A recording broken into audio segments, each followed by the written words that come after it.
తులసి ఇక నీ వెళ్ళు. శరసాలే నీకు శిక్ష. నిన్ను చేపట్టే వాడిని కాదు, నీ ముఖము చూసే వాడిని కాదు.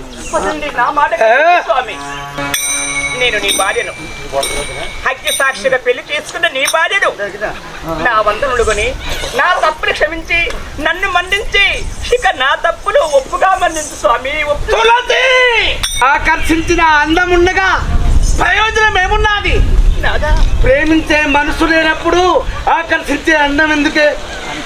అది నీవనుకుంటున్నావు. ప్రతి మగవాడి పైన ప్రతి ఆడది కూడా ఒక అందము చూపిస్తుంది, ఒక వేసిలాగా పొందు చూస్తుంది. నీ పైన నాకు మనసు లేక కాదండి. నన్ను అర్థం చేసుకోండి స్వామి, నన్ను అర్థం చేసుకోండి. తులసి నా పైన నీకు ఇంత పంతం ఎందుకండి?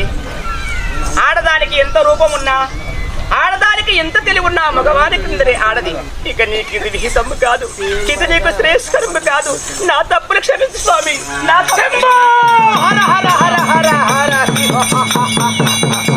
చూడనేత్రి నీ వాకులు వినగా ఈయన గాని సంభ్రంబాయి అసలే వద్దా నాను కళ్యాణం.